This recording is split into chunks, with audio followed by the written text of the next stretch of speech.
كنت من قبله لمن الغافلین، اے محمد صلی اللہ علیہ وسلم آپ غافلین میں سے تھے. یہ غافلین کا مطلب آپ کو علم نہیں تھا، ہم نے آپ پر یہ بہترین واقعہ نازل کیا. پھر شروع سے پوری ترتیب سے بتایا گیا وہ واقعہ. اور سورہ یوسف میں کئی کمالات ہیں. قرآن میں کسی بھی ایک پیغمبر کا واقعہ پورا ایک جگہ ڈیٹیل کے ساتھ نہیں ہے، کیونکہ قرآن تاریخی کتاب نہیں ہے. وہ تو جس پیغمبر کے واقعے میں آیات کی مناسبت سے جو پہلو اس آیت کے مناسب ہوتا ہے نا، قرآن اس پہلو کو ذکر کر دیتا ہے. بس بھئی نصیحت چل رہی ہے کسی بات کی تو اس کے مناسب کوئی موسیٰ علیہ السلام کے واقعہ کا کوئی پہلو آیا تو قرآن نے وہ ذکر کر دیا. داؤد علیہ السلام کا آ گیا، پھر تھوڑا سا تھوڑے تھوڑے سارے پیغمبر آتے رہتے ہیں، اور ترتیب بھی نہیں ہے. بعض دفعہ تاریخی لحاظ سے ایک کام بعد میں ہوا لیکن قرآن نے اس کو پہلے ذکر کیا، اور جو پہلے ہوا قرآن نے اس کو بعد میں، کیونکہ قصے کہانیاں سنانا مقصد نہیں ہے. لیکن یوسف علیہ السلام کا واقعہ ایسا ہے جو اللہ نے الف سے لے کے یا تک بالکل اسی ترتیب سے، کیونکہ یہودیوں کا سوال ہی یہ تھا کہ وہ کیسے پہنچے، تو اس میں شروع سے لے کر آخر تک ترتیب سے بیان کرنا ضروری تھا. اور یہ بھی کہ یہ پوری سورت ایک ہی مرتبہ میں نبی پر نازل ہوئی ہے، تاکہ یہ شبہ نہ ہو کہ معاذ اللہ کہیں سے پوچھ کے تو نہیں بتا رہے یہ. ٹھیک ہے نا. اول تو یہ جس خوبصورت انداز سے قرآن نے سورہ یوسف کا واقعہ بیان کیا ہے، یہ کسی سے پوچھ کے اتنا خوبصورت انداز میں بیان کرنا ممکن ہے ہی نہیں. نقل تو نقل ہوتی ہے نا،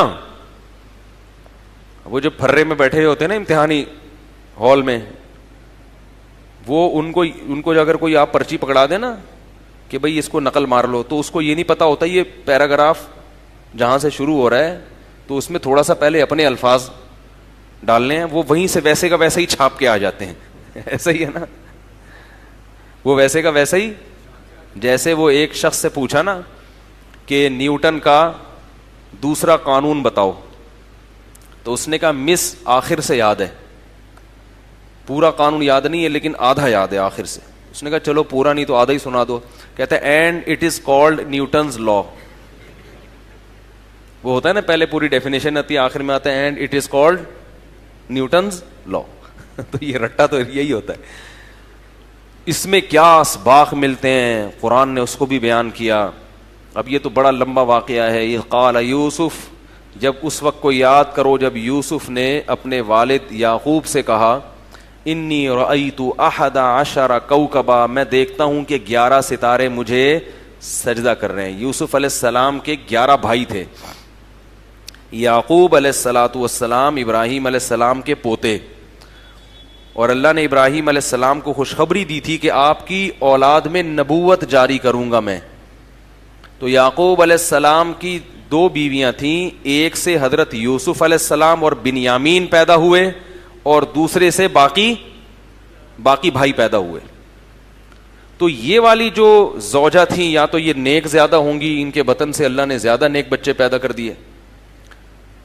تو یہ جو ان میں یوسف علیہ السلام تھے، ان کے بارے میں حضرت یعقوب کو امیدیں تھیں کہ اس بچے میں کچھ ایسی صلاحیت کے آثار لگ رہے ہیں کہ یہ میرا والی وارث بنے گا، اور اللہ نبی کس کو بنائیں گے؟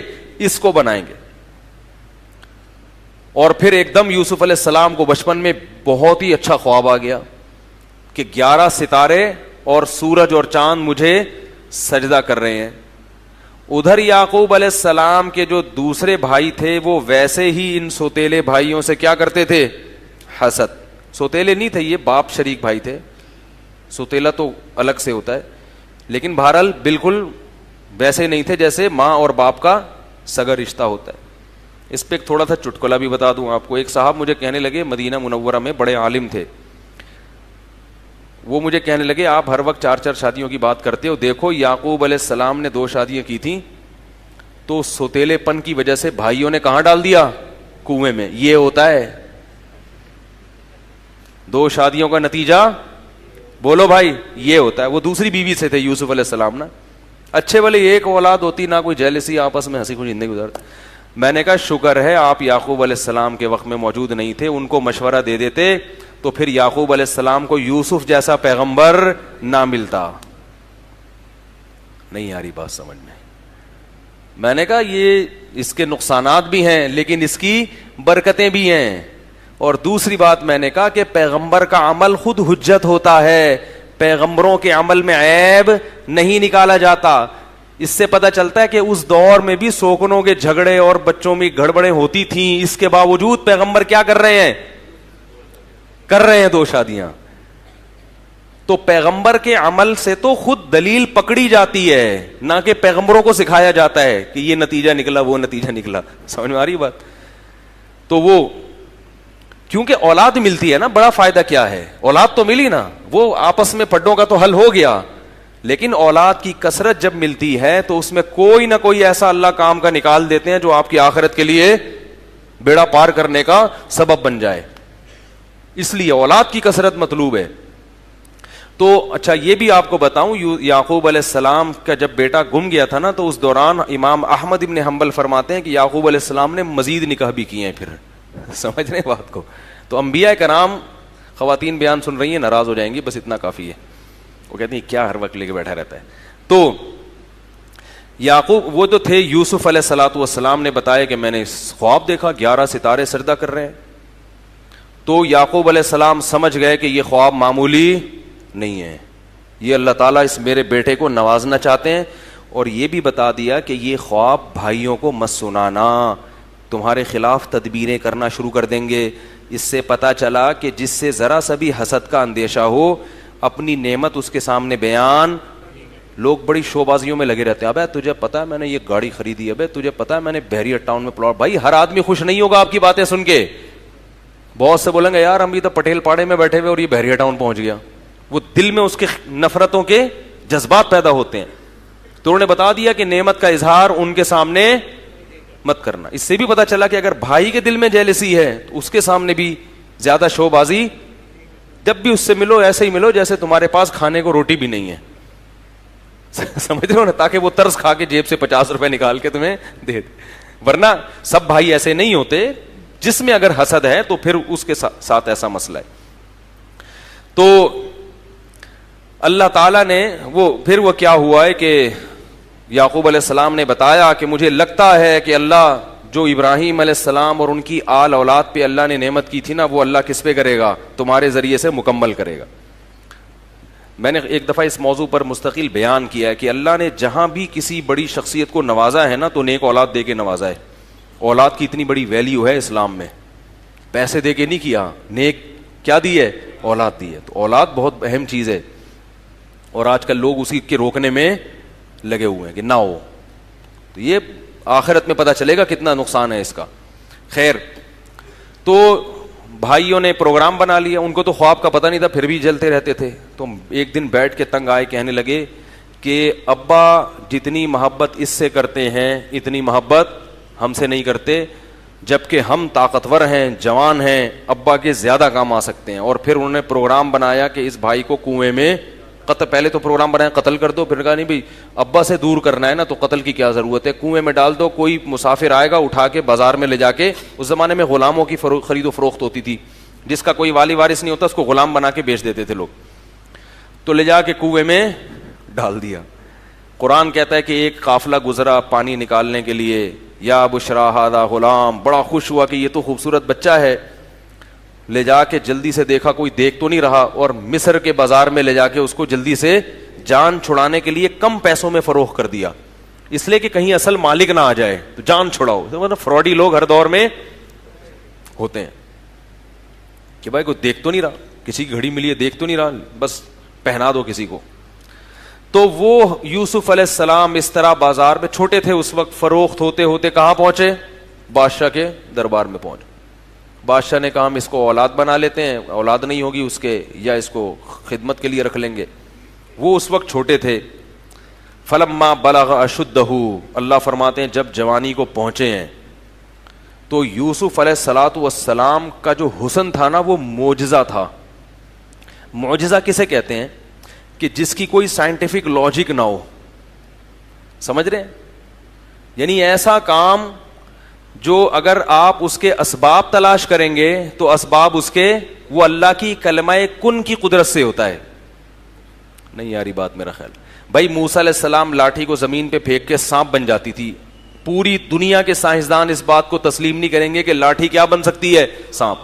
جادوگروں نے جو لاٹھی زمین پہ پھینکی تھی, قرآن کہہ رہا ہے وہ سانپ نہیں بنی تھی. یخیل الیہم, لگ ایسا رہا تھا کہ سانپ بن گئی ہے. جادوگر نظر کا دھوکہ کرتا ہے, چیزوں کی حقیقت کو تبدیل نہیں کرتا. اس پر میرا ایک مستقل بیان ہے, کیونکہ یوٹیوب پہ کلپ آنا شروع ہو جائیں گے, کمنٹس کے نہیں ہو جاتی ہے, تو پورا میرا مدلل بیان ہے کہ جادو سے کسی چیز کی حقیقت تبدیل نہیں ہوتی. اس میں ہمارے ہی بعض اکابر اس طرف گئے ہیں کہ حقیقت چینج ہوتی ہے, تو میں نے ان کے دلائل کے جوابات بھی اس بیان میں دیے ہیں, اور دوسرے ان اکابر کا حوالہ دیا ہے کہ جو اس کو نہیں مانتے ان کے دلائل مضبوط ہیں. تو موسیٰ علیہ الصلوۃ والسلام کا جو لاٹھی کا سانپ بننا تھا اس کی کوئی لاجک, بس وہ اللہ نے بنا دیا. تبھی جادوگر فوراً ایمان بھی لیا کہ یہ کیسے ہو گیا بھائی, یہ تو ہو ہی نہیں سکتا. تو یوسف علیہ السلام کا جو حسن تھا وہ کوئی وجہ نہیں تھی. جیسے ہوتا ہے نا انسان کی خوراک اچھی ہوتی ہے تو پھر اس کے چہرے پہ ایک رونق آ جاتی ہے وغیرہ وغیرہ.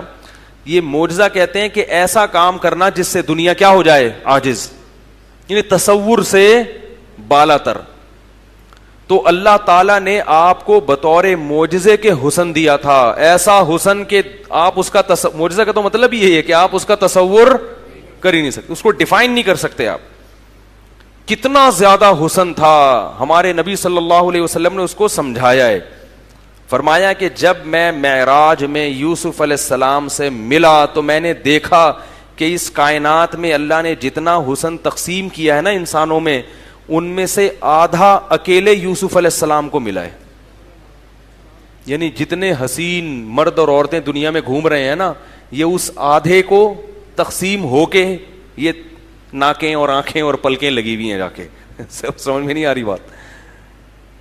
اس پہ یہ اس تقسیم ہونے کے بعد کتنے کروڑوں ارب حصے ہوئے ہوں گے نا اس حسن کے. تو ذرہ ذرہ آیا ہے لوگوں کے حصے میں جس پر وہ اتنا اتراتے پھرتے ہیں. کوئی فلم کا ہیرو بن گیا, کوئی ہیروئن بن گئی, کوئی کہہ رہا ہے مجھے بھی ماڈلنگ کے لیے رکھو, کوئی کہہ رہا ہے کہ مجھے جناب, وہ ہر آدمی کا اپنا ایک وہ ہے کہ وہ اپنی ماڈلنگ کر رہا ہے, کوئی پوز بنا رہا ہے, کوئی بنیان اتار کے گھوم رہا ہے. ٹھیک ہے نا, بس نہیں چل رہا کہ شلوار اتار کے گھومے ان لوگوں کا. تو ایسے پاگل ہو جاتے ہیں جن کو تھوڑی سی وہ مل جائے نا, کوئی تھوڑی سی. تو یہ سب اس آدھے حسن کو جو تقسیم کر کے اللہ نے دیا نا, اس میں سے کیا ہے؟ کروڑواں حصہ. یوسف علیہ السلام کو اکیلا کیا ملا؟ آدھا اللہ نے یوسف علیہ. معجزہ تھا کہ دیکھو یہ خود سے نہیں ہو سکتا, یہ انسانوں کے بس کی بات نہیں ہے, یہ اللہ کی طرف سے کیا ہے؟ سلیکشن ہے. اب ظاہر اتنے خوبصورت کڑی الجوان جب جوانی کی دہلیز پہ قدم رکھا تو قرآن میں آتا ہے کہ جو بادشاہ کی بیوی تھی وہ ان کے اوپر عاشق ہو گئی اور دروازے بند کر کے برائی کی دعوت دی. پیغمبروں میں 40 مردوں کے برابر قوت ہوتی ہے, کوئی بھی پیغمبر کمزور, اور ابھی جوان ہوئے ہیں. تو آپ سوچیں کہ یوسف اور بادشاہوں کی بیویاں اکثر خوبصورت ہوتی ہیں. بادشاہ لوگ کبھی بصورت عورت سے نکاح, یعنی قوم کی بہت ہی خوبصورت ترین عورتوں سے نکاح کرتے ہیں وہ. تو قرآن کے الفاظ دیکھو جو قرآن بتا رہا ہے, وَلَقَدْ هَمَّتْ بِهِ وَهَمَّ بِهَا. فرمایا دل میں خواہش یوسف کے بھی پیدا ہوئی اور اس کے تو تھی. تو اب سوچیں کہ اتنی قوت, ایسے جذبات, اور چاروں طرف سے دروازے بند, کوئی روک ٹوک کرنے والا نہیں, اور یہ بھی ڈر ہے کہ اگر بھاگے تو الٹی تہمت لگا کے رسوا کر دے گی. ایسی شدید آزمائش میں یوسف علیہ السلام کو جب اس نے گناہ کی طرف بلایا ہے تو کیا کہتے ہیں؟ معاذ اللہ, اللہ کی پناہ, انہ ربی احسن مثوایا, وہ میرا رب ہے, کنویں سے نکال کے اس نے مجھے محل میں ٹھکانہ دے دیا. انہ لا یفلح الظالمون, ایسے ظالموں کو کامیابی نہیں ملتی. کیسے جرم کر لوں میں؟ دیکھو یہ بھی تو کہہ سکتے تھے کہ ڈلوایا بھی میرے رب نے کنویں میں ہے بھائی, اور میں تو مسافر ہوں, میں نے تو بڑی ٹینشن میں زندگی گزاری. جب گناہ کرنا چاہتا ہے نا انسان, شیطان اس کو 100 راستے دکھا دیتا ہے. آج لوگ یہی سوچ سوچ کے شرابیں بھی پی رہے ہیں اور زنا بھی کر رہے ہیں کہ مجبور ہیں, ڈپریشن ہے, ایکچولی آج کل نیند نہیں آتی, ایکچولی ٹینشن اتنی ہو گئی ہیں, یہ ہو گیا ہے, شادیاں مشکل ہو گئی ہیں, تو زنا کی طرف جاتے ہیں. اللہ نے اس واقعے میں بتا دیا کہ اگر کوئی گنجائش ہوتی تو سب سے پہلے کس کے لیے ہوتی؟ یوسف علیہ السلام کے لیے. ان کو تو نکاح کا بھی دور دور تک امکان نہیں تھا نا, اجنبی ملکوں میں کون رشتہ دیتا ہے. لیکن کیا کہہ رہے ہیں؟ انہ ربی احسن مثوائے, وہ میرا رب ہے جس نے مجھے اچھا ٹھکانہ دیا. اللہ کی پناہ, اور جتنا اپنے اختیار میں تھا کہ یہاں سے میں بھاگوں, وہاں سے بھاگنا شروع کر دیا. اب دروازے بند ہیں, بھاگنے کا فائدہ نہیں ہے, لیکن پھر بھی بھاگ رہے ہیں. یہ اللہ تعالیٰ تاریخی واقعہ نہیں بتا رہے, یہ بتا رہے ہیں کہ زنا معمولی جرم, بولو بھائی, نہیں ہے. اور یہ بھی بتا رہے ہیں کہ یوسف علیہ السلام جوان تھے, دل ہر ایک کا کرتا ہے برائی کرنے کا. بعض لوگ کہتے ہیں نا دل اتنا چاہ رہا تھا تو برائی کر لی. بھائی دل اگر چاہنا ختم ہو جائے گا تو پھر ثواب نہیں ملے گا. مرد ہے تو دل تو چاہے گا, دل کی خواہشات پہ کیا رکھنا ہے؟ اللہ کے لیے پاؤں, تبھی اللہ پھر نوازیں گے اس کو. میں اکثر بیان میں ایک بات کہتا ہوں نا کہ جس کو زنا کا موقع ملا, میں نے کئی واقعات سنا ہے اس پر, ابھی میں ریپیٹ نہیں کروں گا, جس کو زنا کا موقع ملا نا اور وہ بھاگ گیا, اس کو اللہ نے دنیا میں بھی بہت نوازا ہے, آخرت میں تو اللہ بہت ہی نوازیں گے. حدیث میں آتا ہے اب خاص لاکھوں کروڑوں لوگوں میں سے اس کو بلا کے اپنے عرش کے سائے میں جگہ دیں گے کہ یہ وہ نوجوان ہے جس کو موقع ملا تھا, کوئی روک ٹوک کرنے والا نہیں تھا, مگر میرے خوف کی وجہ سے یہ اس برائی سے رک گیا. اور اگر کر لیا یہ جرم تو زنا کی 2 سزائیں ملتی ہیں, ایک تو جہنم کی آگ, اور اگر اسلامی حکومت ہو تو چوک پہ کھڑا کر کے کوڑے. وہ والی سزا تو آج کل شارٹ ہے مارکیٹ سے, ٹھیک ہے نا, بلکہ اور عزت بڑھ جاتی ہے کہ بڑے لبرل سے آدمی ہیں یہ. پہلی سزا کیا ہے؟ جہنم کی آگ. اور دوسری, دنیا میں اللہ اس کا سکون چھین لیتے ہیں, اس کو گھر بار اور بیوی بچوں کی جو فطری لذت ہے, گھر کی جو فطری لذت ہے, گھر بار آدمی کو فیملی میں بڑا مزہ آتا ہے, یہ لذت اور یہ نعمت اللہ اس سے چھین لے. ایک خاتون کا میرے پاس بہت فون آتا ہے, پریشان ہے, کسی باہر ملک میں رہتی ہے, میرا شوہر زنا میں لگ گیا, میں کیا کروں, یہ بہت پریشان. میں نے کہا کرنے دو, تھوڑے دن گزریں گے, جب بڈھا ہوگا نا تو خود ہی اس کو اللہ دنیا میں کیا دے دیں گے؟ عذاب. یہ ساری حسینائیں بھاگ جائیں گی, ایسا تڑپے گا نا, کیونکہ اس نے اپنی جوانی کو ان گندگیوں میں ڈال دیا, تو اللہ اس کو جو ایک بچوں کے دل سے عظمت نکل جائے گی. جیسے بوڑھے باپ کا بچے احترام کرتے ہیں اور بوڑھے باپ کا جو ہے نا خیال کرتے ہیں, بیوی کے دل سے بھی عظمت ختم. تو میں نے کہا سب سزا دنیا میں مل جائے گی. تو یوسف علیہ السلام بھاگے, دروازہ, وہ بادشاہ نے کہیں جا کے دروازہ کھولا ہوگا اور یہ نکلے باہر. تو بجائے اس کے کہ یوسف علیہ السلام کوئی آگے سے بات کرتے, بادشاہ کی بیوی نے کہا, ایسی گھنی بن گئی, گھنی نہیں ہوتی ایسی شریف, یہ نہیں کہا کہ بھائی دیکھیں ایکچولی ایسا نہیں تھا کہ یہ میرے ساتھ برائی کر رہے تھے, میں نہیں کر رہی تھی, بلکہ کیا کہتی ہے, ما جزاء من اراد باہلک سوءا, بادشاہ سلامت میرے شوہر نامدار بتائیں کہ اگر آپ کی بیوی کی طرف کوئی غلط دست درازی کرے تو اس کی سزا کیا ہونی چاہیے. اسٹائل دیکھ رہے ہیں آپ زلیخا کا, یعنی ایسا گھنی بن کے پی گئی نا وہ واقعہ. بھائی پہلے الزام لگاؤ, اس کے بعد بات کرو نا آگے. اس کو کہتے ہیں 1.5 ہوشیاری, کہ اس طریقے سے بات کرو کہ سامنے والا 100% مجھے سچا سمجھے, اور وہ اس بحث میں پڑے ہی نہیں کہ غلطی کس کی تھی, وہ اس میں سوچے کہ ان کی سزا کیا ہونی چاہیے, اس میں ڈال دو اس کو. ما جزاء, کہنے لگی کہ آپ کے بیوی کی طرف کوئی شخص اگر بری نیت سے دیکھے تو بتائیں اس کی سزا کیا ہونی چاہیے. یوسف علیہ السلام فوراً بول اٹھے, ہی راودتنی عن نفسی, یہ جھوٹ بول رہی ہے, اس نے مجھے ورغلانے کی کوشش کی ہے. اور بادشاہ کی بھی بے عزتی تھی اس میں کہ وہ اپنی بیوی کو برا سمجھے. اللہ تعالیٰ نے یوسف علیہ السلام کی برات کا اعلان ایسے کیا کہ وہ بھاگتے ہوئے, وہ اس نے کرتا پکڑنے کی کوشش کی تو وہ پیچھے سے پھٹ گیا کرتا. تو وہیں کہ کسی نے کہا کہ بھئی یہ کرتا پیچھے سے پھٹنا اس کی علامت ہے کہ شرارت کس کی ہے. تو بادشاہ کو اپنی بے عزتی کا بڑا خطرہ ہوتا ہے. بادشاہ لوگ اپنی بیویوں کو ایسے سزا نہیں دے سکتے, کیونکہ سزا دیں گے تو لوگ بولیں گے اچھا اس کا مطلب ہے نہ طلاق دے سکتا ہے نہ سزا دے سکتا ہے. طلاق دے گا تو لوگ بولیں گے کہ یار یہ یہی غلطی تھی. تو بادشاہ ہو گئے, اس کی بیوی جناب ایسی حرکتیں کر رہی ہے, بہت بدنامی ہوتی ہے. تو سیاست سے کام لیا بادشاہ نے کہا مٹی پاؤ. بادشاہ نے کیا کیا, جو ہوا سو ہوا, مٹی پاؤ, بات نکلنے نہ پائے کہیں سے. یوسف اعرض عن ھذا, اے یوسف جان دے. اعرض عن ھذا کا مطلب کیا ہے, اور رہن دے, جان دے, مٹی پاؤ, ہو گئی غلطی ہو گئی یار, ٹھیک. وَاسْتَغْفِرِي لِذَنْبِكِ، اور اپنی بیوی سے کہہ رہا ہے تو بھی توبہ استغفار کر. دیکھو کتنے آرام سے بات کر رہا ہے. کوئی اور ہوتا تو رکھ کے 2-4 چماٹ لگاتے, لیکن بادشاہ ڈر کیا رہا ہے یار, 2-4 بھی چماٹ لگا دیے نا بیوی کو تو بات کیا ہو جائے گی, اور بدنامی کس کی ہے, میری ہے. کہ لوگ بولیں گے کہ تم بادشاہ کس بات کے ہو جو تمہاری بیوی جو ہے نا عاشق ہو رہی ہے دوسروں پہ. تو یہ بادشاہ لوگ بڑی ٹینشنوں میں ہوتے ہیں یار, سیاسی لوگ. تو اس نے غریب آدمی ہوتا نا, وہ اسے 2-4 تمیز سے لگا دیتا. تو وَاسْتَغْفِرِي لِذَنْبِكِ, اپنے گناہ سے توبہ کر, اِنَّكِ كُنْتِ, اور بھی کہنے لگا اِنَّ كَيْدَكُنَّ عظیم, تم عورتوں کی تدبیریں بڑی سخت ہوتی ہیں. خود اپنی بیوی سے کہہ رہا ہے تم بڑی ہوشیار ہو, تم نے بات کیسے شروع کی, ڈائریکٹ کہ اس کی سزا کیا ہونی چاہیے. سب عورتوں کی بات نہیں ہو رہی بھائی, بار بار وہی بات میں جملہ نہیں ریپیٹ کروں گا. تو لیکن برائی کی خبر آپ کو پتہ ہے ایک دم تیزی سے پھیلتی ہے. اب جو بھی اس وقت کوئی موجود تھا, ایک آدھ آدمی, تو اگرچہ بادشاہ کی طرف سے پابندی تھی کہ بھائی یہ بات پھیلے نہیں, لیکن ایسی برائی پتہ کیسے پھیلتی ہے, ایک کو بتاؤ, بولا کسی کو بتانا نہیں ہے, بس خالی تمہیں بتا رہا ہوں. وہ دوسرے کو بتاتا ہے, بول رہا بھائی کسی کو نہیں بتانا, صرف تمہیں بتا رہا ہوں. پھر وہ تیسرے کو بتاتا ہے, چوتھے کو بتاتا ہے, ہوتے ہوتے یہی ہوا. 2-4 دن گزرے نہیں, قال نسوة فی المدینۃ امرأۃ العزیز, تو شاہی خاندان کی خبریں تو فوراً پھیلتی ہیں نا.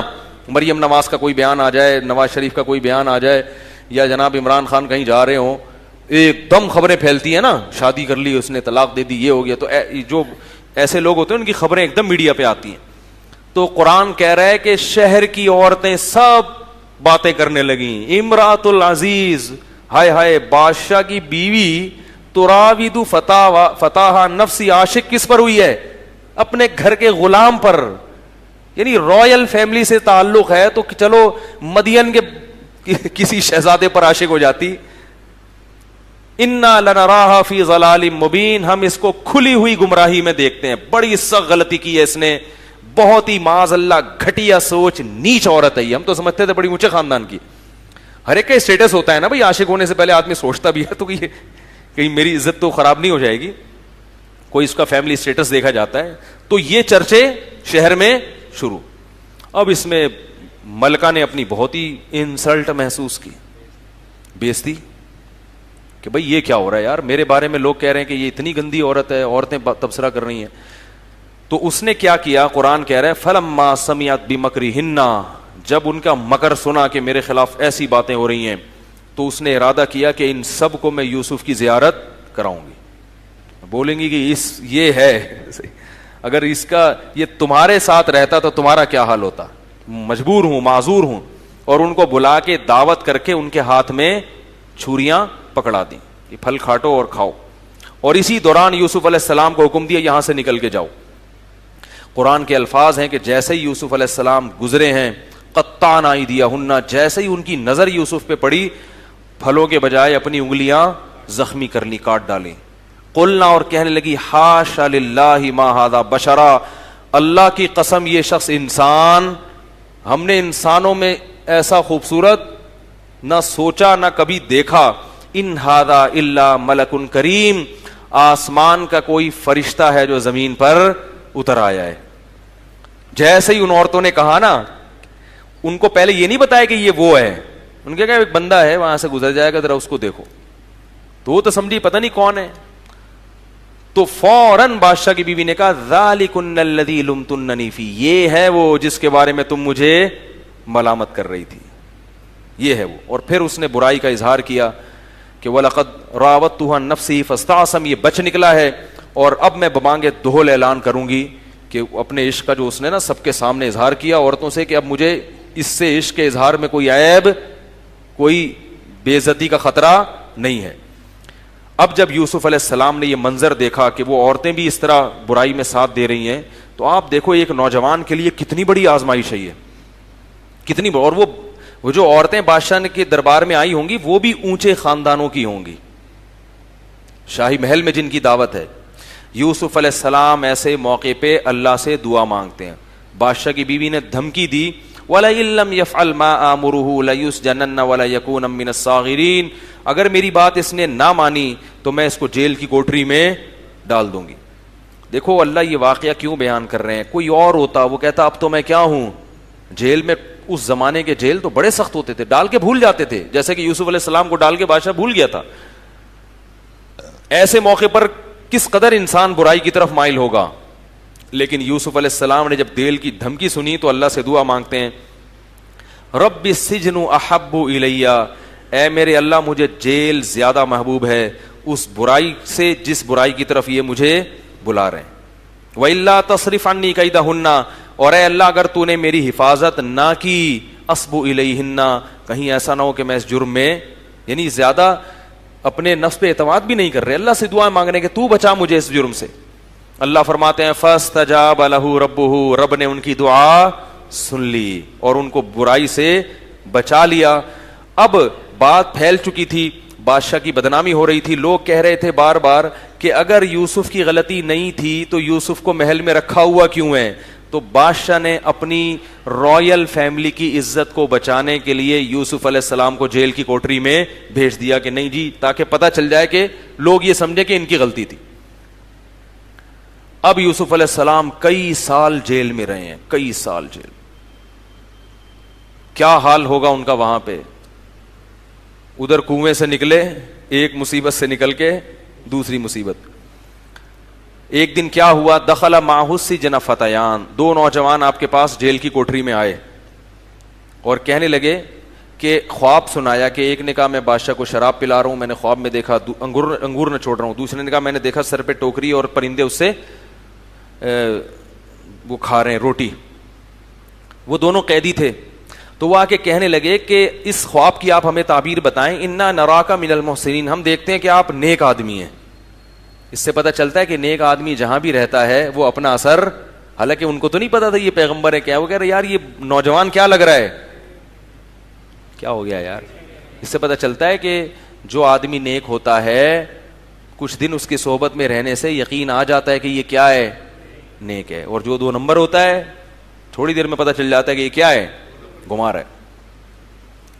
تو انا نراک من المحسنین, ہم دیکھ رہے ہیں کہ تم اس محل میں کیا لگ رہے ہو, اس جیل میں کیا لگ رہے ہو, نیک آدمی. حالانکہ وہ کافر تھے لیکن پھر بھی جانتے تھے کہ شریف کون ہوتا ہے, بدماش کون ہوتا ہے. تو یوسف علیہ السلام کو موقع مل گیا کہ یہ دو اب آئے ہیں, ان کی حاجت ہے, خواب کی تعبیر پوچھ رہے ہیں. یوسف علیہ السلام نے کہا خواب کی تعبیر بعد میں بتاؤں گا, پہلے اپنے معجزے دکھائے ان کو, اور معجزے دکھانے کے بعد ان سے کہا کہ دیکھو ہم توحید پر, ان کو توحید کی تبلیغ کرنا اور اسلام کی تبلیغ کرنا شروع. جیل میں بھی پیغمبر کی کوشش کیا ہے کہ تبلیغ کا موقع ہاتھ سے جانے نہ دیں, کہ ابھی یہ میرے محتاج ہے نا, اب جو میں کہوں گا یہ سنیں گے. ویسے ہی آپ کسی کو پکڑ کے سمجھانا شروع کر دیں, بولے گا بھائی کیوں فری ہو رہے ہیں مجھ سے, لوگ کہتے ہیں نا محتاج ہو کے آئے گا, اب آپ جو بات کرو گے یہ غور سے سنے گا. تو تقریر شروع کر دی یوسف علیہ السلام نے, ارباب متفرقون خیر ام اللہ الواحد القہار, اتنے سارے خدا جن کو تم نے معبود بنا لیا وہ بہتر ہے, یہ ایک وہ جو سب پر غالب ہے. ایسی خوبصورت تبلیغ کی, یہ پورے رکوع میں ہے یہ. پھر ان کے بعد تعبیر بتائی کہ جو انگور نچوڑ رہا تھا اس کو رہائی ملے گی اور وہ بادشاہ کو شراب پلائے گا, اور دوسرے کو پھانسی ہو جائے گی اور اس کی لاش لٹک کے سڑ جائے گی اور پرندے اس کی کھوپڑی سے گوشت نوچ نوچ کے کھائیں گے. یہ خواب کی تعبیر ہے. اللہ نے آپ کو معجزاتی طور پر خوابوں کی تعبیروں کا علم دیا تھا. اور یہ بھی کہہ دیا جس کو جو رہائی ہونے والی تھی نا, کہا کہ بادشاہ سے میرا تذکرہ کرنا کہ ایک شخص جیل میں پڑا ہوا ہے, اس کو نکالنے کی کوشش کرو. اس سے پتہ چلتا ہے کہ آپ جب کسی مصیبت میں ہو تو نکلنے کے تمام اسباب اختیار کریں. یوسف علیہ السلام دیکھا اب یہ میں نے اس کی ایک خواب کی تعبیر بھی کر دی, یہ تعبیر بھی سچی نکلے گی تو اس پر میرا ایک احسان ہے, تو اس سے سفارش کرو گے جا کے, بھائی کیا کر بادشاہ کو بول تم تو ڈال کے بھول ہی گئے ہو جیل میں, کچھ تو خیال کرو. توکل یہ نہیں ہے کہ آپ جیل میں پڑے ہوئے ہیں تو اب آپ نہ کسی سے سفارش لگوا رہے ہیں نہ کسی سے فون کر رہے ہیں, بولے بھائی اللہ نے جب تک جیل میں رکھنا ہے جیل میں رکھے, نکالنا ہو تو اللہ نکال دے. کیا خیال ہے, مرنا ہوگا تو مر جائیں گے, زندہ رہنا ہوگا تو. ابھی افطار میں کیا پڑھ رہے ہیں, پوری 7 اپ پی رہے ہیں یار, وہ گردے خراب ہو گئے. بھائی جب لکھے ہوئے ہیں نا خراب ہونا, تو لکھے ہوئے جب ہوں گے تو وہ خراب ہو کے رہیں گے. جب مقدر میں مرنا ہوگا تو مر کے رہیں گے. تو ٹھیک ہے, پھر مقدر میں عشاء کی نماز ایسے لوگوں کے. ابھی کچھ دن پہلے ہوا ہے کہ افطار میں اس نے پوری کولڈ ڈرنک کی پوری 1.5 لیٹر کی بوتل پی گیا, ایک آدھے گھنٹے کے بعد درد ہوا ہے اور مر گیا. یہ کسی ابھی واقعہ ہوا ہے لیٹسٹ. تو یوسف علیہ السلام وہ ٹہل گئے نا وہ کیا کیا انہوں نے, چلے گئے اس دار فانی سے ہمیشہ کے لیے. سمجھا کے تھک رہے ہیں, بیانات بھی کر رہے ہیں, بھائی نہیں کرو یہ کام, روزہ ان چیزوں سے افطار مت کرو. تو یوسف علیہ السلام نے اس کو بتایا کہ جا کے بادشاہ کے سامنے میرا تذکرہ کرنا. قرآن کہتا ہے وہ کمبخت تذکرہ کرنا بھول گئے, کیونکہ جب کام ہو جاتا ہے نا انسان کا, پھر وہ, یہ انسان کی فطرت ہے, کام ہو گیا تو اب کون جیل میں تو نکل گیا نا, مجھے کیا پڑی, بھول گیا. اور یہ اللہ کی طرف سے یوسف علیہ السلام پر مزید آزمائش تھی. فلبث فی السجن بضع سنین, مزید چند سال آپ جیل میں پڑے رہے, کوئی امید نہیں ہے نکلنے کی, جو ایک امید تھی وہ بھی ختم. لیکن اللہ کیسے ناکامی کے نقشوں میں کامیابی کے اسباب یہ اللہ بتاتے ہیں کہ نیک لوگوں کے لیے جو اللہ کے دین پہ چلتے ہیں ان کے ظاہری ناکامیوں کو مت دیکھو. والعاقبۃ للمتقین, انجام ہمیشہ انہی کا اچھا ہوگا, پریشان مت ہو, انجام ان کا اچھا ہوگا. تو بادشاہ صاحب کو ایک دن خواب آیا, اٹھے وہ کہنے لگے, اپنے درباریوں کو جمع کیا. وہ بھی کوئی عجیب سا خواب آتا ہے تو تعبیر پوچھتے تھے, یہ نہیں کہ ہر وقت فون کر کے فالتو سانس آ رہی ہیں, آج مجھے خواب میں سانپ آیا, بچھو آیا. ان خوابوں کو وہ بھی لفٹ نہیں کراتے تھے. نند آ گئی, جٹھانی نے ایسا بول دیا خواب میں, اس کی تعبیر کیا ہے, تو ان خوابوں کو وہ بھی لفٹ نہیں کراتے تھے. تو خواب آیا کہ انی ارا سبع بقرات سمان, لوگوں کو جمع کیا. بادشاہ حیران ہوا نا, اس کو یہ اندازہ ہوا کہ یہ ایسے ہی خامخواہ کا خواب نہیں ہے, کوئی اس کی تعبیر ہوگی. جب بہت عجیب سا خواب آتا ہے نا, انسان کو خود احساس ہو جاتا ہے. تو اس نے درباریوں کو جمع کیا اور کہا کہ میں نے دیکھا کہ 7 دبلی گائیں 7 موٹی موٹی گایوں کو کھا رہی ہیں, اور 7 باریک کونپلیں خشک وہ 7 ہری کونپلوں کو کھا رہی ہیں. اور ان کنتم للرؤیا تعبرون, اگر تم بتاؤ کچھ تعبیریں جانتے ہو تو بتاؤ اس کا کیا مطلب ہے. انہوں نے کہا یہ ساڑی عقلچ, ان کو کیا 7 موٹی گائیں. تو انہوں نے پتہ ہے کیا کہا, جو چیز انسان کو آتی نہیں ہے نا, وہ کبھی یہ نہیں کہے گا مجھے نہیں پتا, بلکہ وہ فنٹر بننے کی کوشش کرے گا. اپنی جہالت کا اعتراف کر لینا یہ آدھا علم ہے. اگر آپ کو کوئی چیز نہیں آتی آپ بول دیں مجھے نہیں پتا, لیکن یہ ہمیشہ سے دستور رہا ہے کہ جو چیز نہیں آتی تو یہ نہیں کہنا مجھے نہیں پتا. لہذا انہوں نے بھی نہیں کہا ہمیں نہیں پتا, بلکہ کیا کہا, اضغاث احلام, پراگندہ خیالات ہیں. اصل میں ایکچولی آپ سارا دن پی ٹی آئی کے خلاف تقریریں کرتے ہیں, ٹھیک ہے نا, ادھر کبھی ادھر ایک کا بیان آ رہا ہوتا ہے, کبھی فلانا کا, کبھی جمعیت کے بارے میں آپ کو بریفنگ دینی ہوتی ہے, مختلف قسم کی تقریریں چل رہی ہوتی ہیں. تو وہ رات کو جب آپ سوئے ہیں تو وہی الٹے پلٹے گائیں, موٹی پتلی دبلی, اس طرح کی چیزیں خواب میں آ رہی ہیں. شیر کھا رہا ہوتا تو چلو کوئی بات بھی ہے, گائیں بھلا گائے کو کہاں سے کھائے گی. حالانکہ گائے میں اشارہ تھا, گائے کیا کھاتی ہے, چارہ. گائے کیا کھاتی ہے, چارہ. تو اس میں کچھ اشارے تھے اس طرف کہ پیداوار کا مسئلہ کھڑا ہونے والا ہے. 7 کچھ ایسی چیزیں ہیں جو چارہ کیا کر دیں گی, کھا کے, کیونکہ جانور کا ہرا بھرا ہونا یہ اس کی علامت ہے کہ بارشیں برس رہی ہیں. نہیں یاری بات سمجھ, مجھے نہیں, میں نے کہیں کتاب میں نہیں پڑھا, میرا ایک ذوق کہتا ہے کہ بھئی یہ شاید اس لحاظ سے یہ تعبیر بنتی ہو. جب بارشیں نہیں ہوتی نا, جانور کیا ہو جاتے ہیں, پہلے زمانے میں کھڑا کر کے تھوڑی باندھتے تھے جانوروں کو, تو بارشیں ہوتی تھی تو چرتے تھے وہ. تو یہ اس طرف اشارے مل رہے تھے. تو انہوں نے کہا اضغاث و احلام, اصل میں پراگندہ خیالات ہیں, الٹے پلٹے. اس اور وما نحن بتاویل الاحلام بعالمین, اور اس قسم کے جو الٹے پلٹے خواب ہیں نا, ہمیں ان کی تعبیریں, ہمیں کوئی اچھا خواب ہو تو اس کی تعبیر ہم بتائیں گے آپ کو. لیکن جب یہ بات چلی ہے تو وہ بادشاہ کو جو شراب پلاتا تھا نا, اس کو ایک دم یاد آ گیا, اس نالائق کو یاد آ گیا کہ یار میرے بھی خواب کی ایک بندے نے تعبیر بتائی تھی جو بالکل ویسی نکلی تھی. تو فوراً بادشاہ سے کہنے لگا مجھے بھیجو, ایک شخص ہے جو خوابوں کی تعبیر بتاتا ہے لیکن وہ جیل کے اندر ہے. بادشاہ نے کہا جا بھائی. جیسے ہی وہ آیا ہے, اب کیسے تمیز سے, یوسف ایھا الصدیق, یوسف اے میرے دوست. ابھی تک تو بھول گیا تھا, اب دوبارہ مطلب پڑا ہے تو القابات بھی لگ رہے ہیں. اے میرے دوست, افتنا فی 7 بقرات سمان, ذرا فتوا تو دو. افتنا کا معنی ہوتا ہے فتوا دینا, یعنی بتاؤ کہ 7 موٹی موٹی گائیں ہیں, 7 پتلی گائیں موٹی گایوں کو کھا رہی ہیں, اور 7 ایسے خوشے جو ہیں وہ 7 سبز خوشوں کو کھا رہے ہیں, جلدی سے بتاؤ, میں جا کے بادشاہ کو بتاؤں گا. یوسف علیہ السلام نے فوراً تعبیر بتائی, تزرعون 7 سنین دأبا, 7 سال تم اپنی فصل کو اگاؤ گے, اور اس میں سے تم نے کیا کرنا ہے, اسٹور کرنا ہے. کیونکہ اس کے بعد اگلے 7 سال قحط پڑے گا. یاکلن ما قدمتم لہن, اور یہ اگلے 7 سال وہ پچھلے 7 سال کا جتنی اسٹوریج تھی نا وہ سب کو کیا کر جائیں گے, ہڑپ کر جائیں گے. لہذا پہلے 7 سال اگر تم نے جمع کر کے نہ رکھا تو اگلے 7 سال قحط سے ہلاک ہو جاؤ گے, تو جمع کر کے رکھو اس کو. پھر 7 سال کے بعد قحط ختم ہوگا. ثم یاتی من بعد ذلک عام فیہ یغاث الناس وفیہ یعصرون, پھر بارشیں برسیں گی اور لوگ پھلوں کو نچوڑ نچوڑ کے ان کے رس پیئیں گے. بادشاہ نے جب یہ تعبیر سنی تو بڑا حیران ہوا, کیونکہ وہ ملک کو تباہی سے بچا لیا نا انہوں نے. بادشاہ نے کہا ایتونی بھی, اس کو لے کر آؤ, یوسف کو کیا کرو, لے کر آؤ. اب کئی سال جیل میں پڑے ہوئے ہیں, جیسے ہی نمائندہ آیا تو فوراً چلے جانا چاہیے تھا, لیکن فرمایا نہیں, اسألہ, بادشاہ سے پہلے جا کے کہو کہ ان عورتوں کو جمع کر کے پوچھے کہ غلطی کس کی تھی. کیونکہ اب ان کو اندازہ ہو گیا کہ بادشاہ کو میری ضرورت ہے, اب میں اپنی ضرورت سے فائدہ اٹھا کے اپنی, کوئی پیسے نہیں مانگ رہے. انبیاء کو پیسوں کا خیال نہیں ہوتا, انبیاء اپنی عزت پہ آنچ نہیں آنے دیتے, کیونکہ نبی پر کی عزت پہ آنچ آئے گی تو اس سے وہ جو دعوت کا کام کر رہے ہیں وہ کام کیا ہو جائے گا, متاثر. لوگ کہیں گے یہ تو ان پر تو الزام لگائے.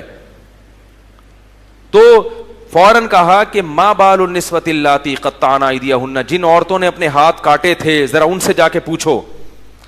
تو بادشاہ کی بیوی نے کھلے عام اعلان کیا سب کو, یعنی اصل تھا کہ سب کو اعلان کروا دینا اپنی پاک دامنی کا. تو اس نے اعلان کر دیا کہ ہیا انا راودتہ عن نفسی الان حصحص الحق, کہ حق بالکل واضح ہو چکا ہے, میری غلطی تھی اور ہم نے اس کو نیک اور صالح پایا ہے. ما علمنا علیہ من سوء, ہم نے اس نوجوان میں کوئی برائی نہیں پائی.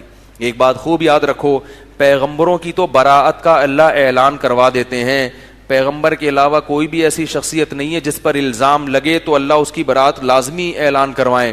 اس لیے کبھی جھوٹا الزام بھی لگ جاتا ہے اور اس کی براءت کا کوئی انتظام نہیں ہوتا, لوگ خام میں لوگوں سے کیا ہو جاتے ہیں, بدگمان.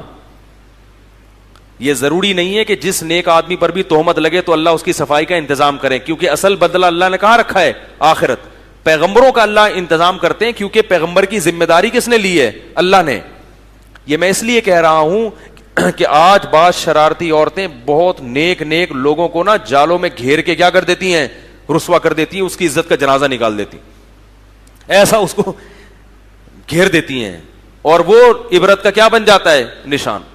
پھر لوگ یہ کہتے ہیں کہ اگر یہ سچا ہے تو اللہ اس کی سچائی کو اعلان کیوں نہیں کر رہا. تو بھائی اللہ نے کب کہا ہے, دنیا میں ظلم ہوگا, کبھی اس ظلم کی سزا دنیا میں ملتی ہے اور بسا اوقات نہیں ملتی, آخرت میں ملے گی.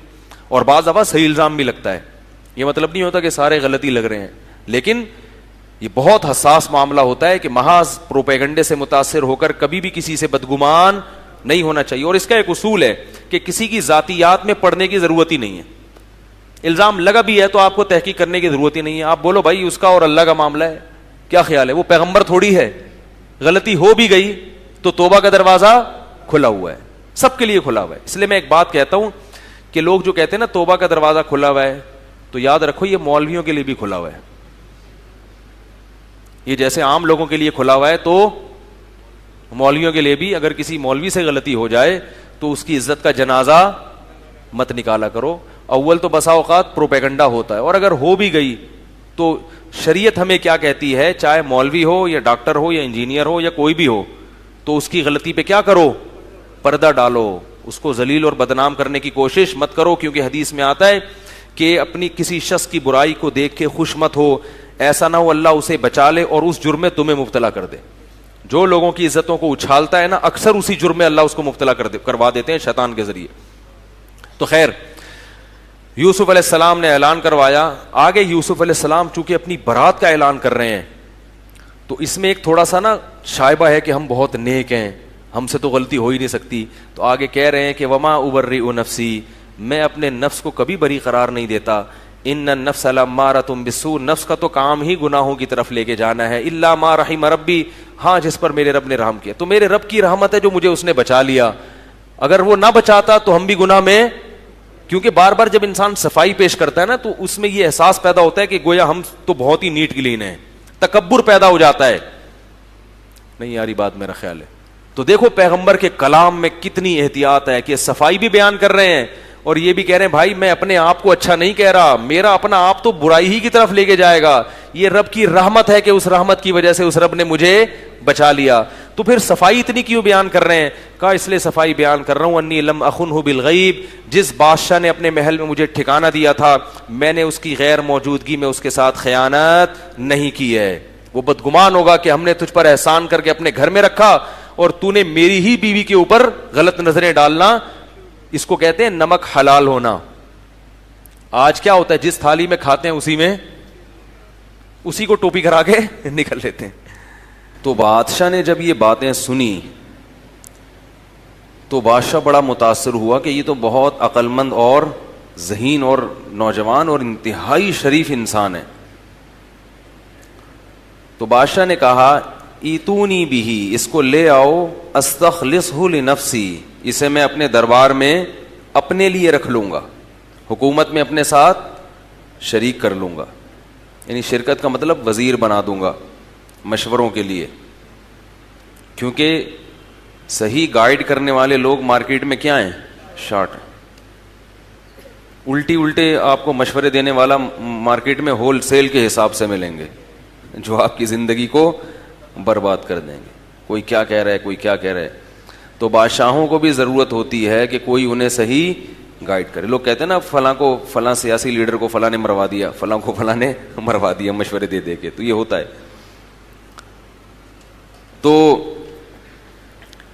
جب حضرت یوسف علیہ السلام کو بلایا گیا, حضرت یوسف علیہ السلام کو وزارت دینے کا اس نے ارادہ کیا, تو یوسف علیہ السلام نے کہا اجعلنی علی خزائن الارض, مجھے زمین کے خزانوں کا نگران بنا دو, یعنی وزیر خزانہ بنا دو. کیوں؟ انی حفیظ علیم, جو بھی وزیر خزانہ ہوتا ہے نا اس میں دو کوالٹیز کا ہونا ضروری ہے. ایک خود امانت دار ہو, ورنہ خزانے خود ہی کھائے گا. جیسے ہمارے وزرائے خزانہ, جو ابھی والے کی بات نہیں کر رہا, ابھی والے تو کیونکہ ابھی وہ ہیں نا, ابھی ان کے خلاف کیسے بول سکتے ہیں, جو گزر گئے ان کی بات کر رہا ہوں, اور جو آئندہ آئیں گے, اور جب آئیں گے تو پھر وہ بھی نیک لوگوں کی فہرست میں شامل ہوں گے. تو حفیظ کیا مطلب؟ پیسہ اسی کے پاس رکھوایا جا سکتا ہے جو خیانت نہ کرے. تو بتا دیا کہ میں 1 روپیہ بھی ناجائز استعمال نہیں کروں گا. علیم, یہ بہت اہم چیز ہے, اور میں اس علم کو جانتا بھی ہوں.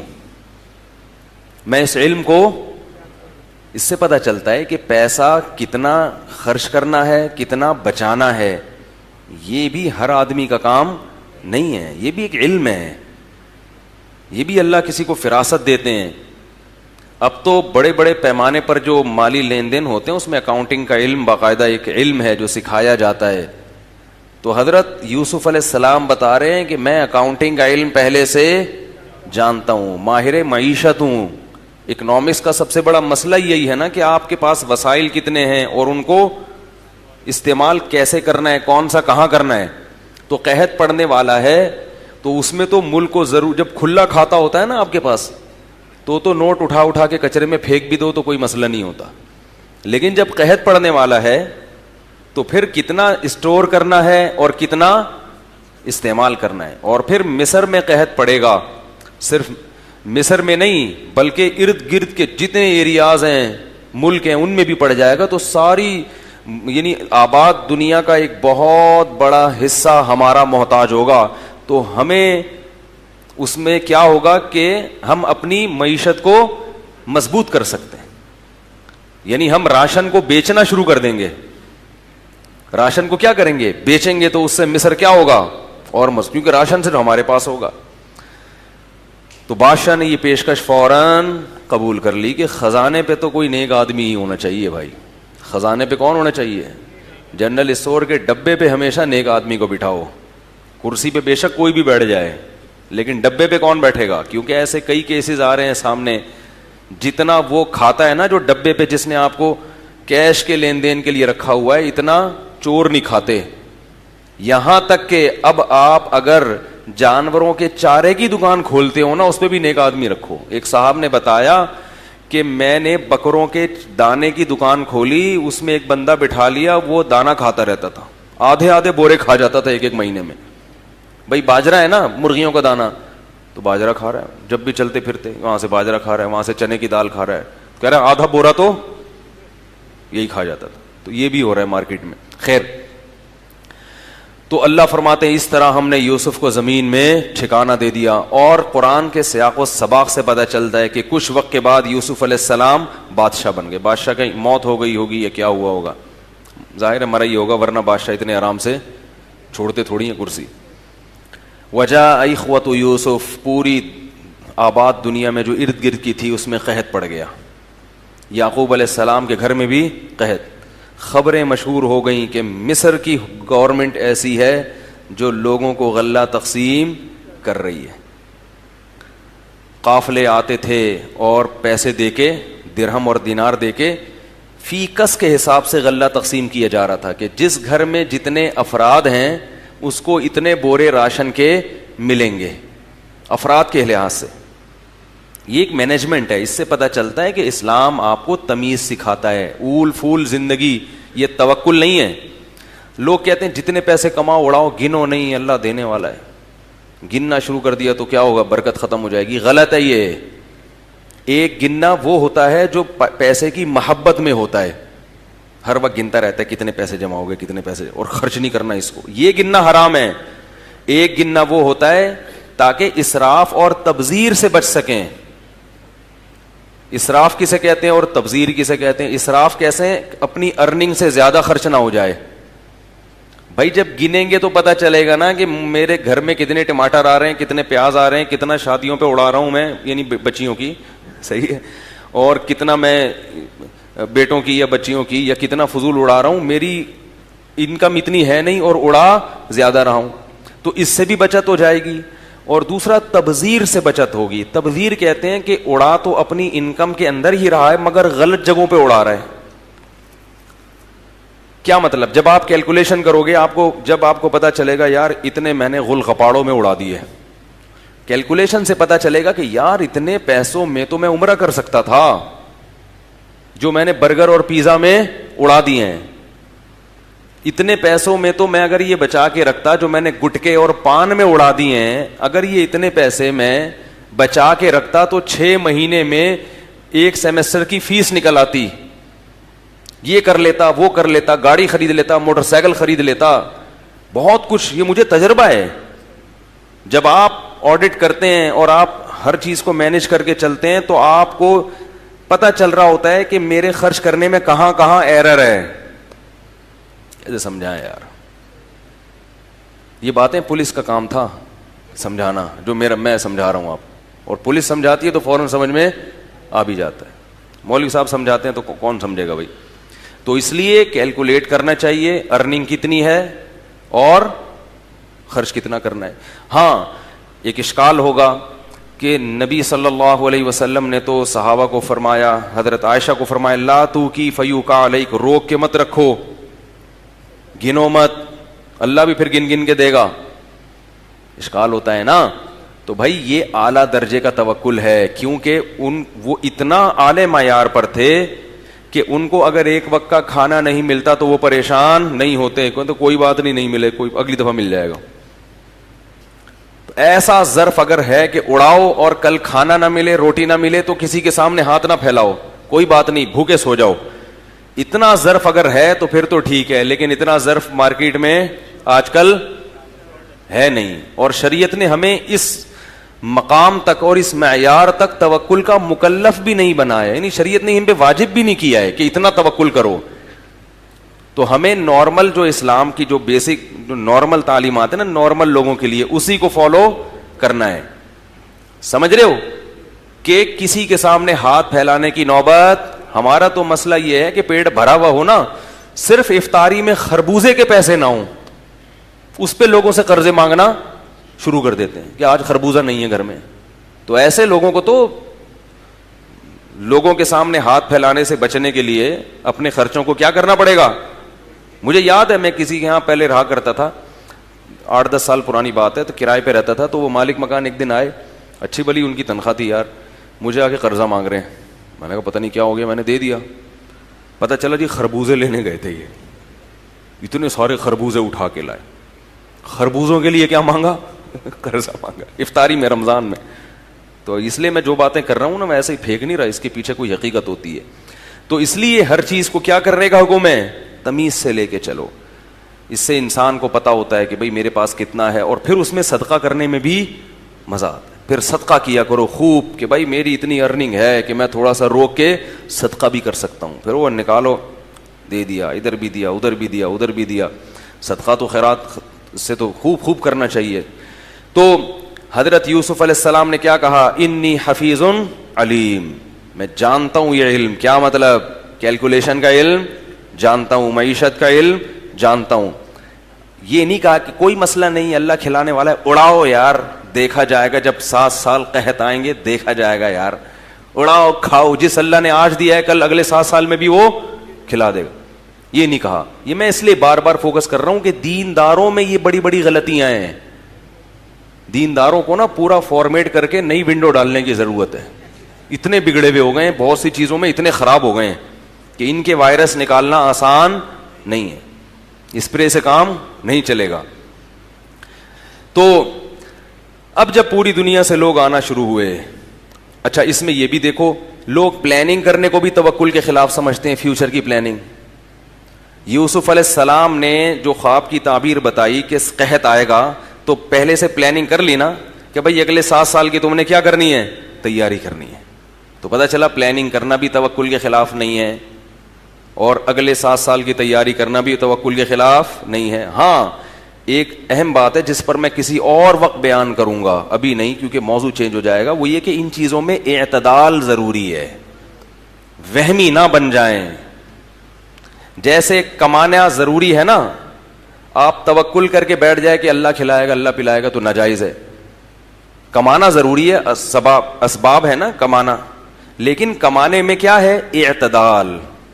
اتنا ٹائم کمانے میں لگاؤ کہ صحت کا خیال نہ رہے, یہ توکل کے خلاف ہے. اتنا ٹائم کمانے میں لگا دیا کہ بیوی بچوں کو ٹائم دینے کا آپ کے پاس موقع ہی نہیں مل رہا, یہ توکل کے. ایسی صورت میں کہا جائے گا کہ کھلانے والی ذات اللہ کی ہے, تم پہلے تمام حقوق ادا کرو, اپنی جان کے بھی اور جو لوگ تم سے متعلق ہیں ان کے بھی. اس کے بعد جتنا ٹائم ملتا ہے کماؤ.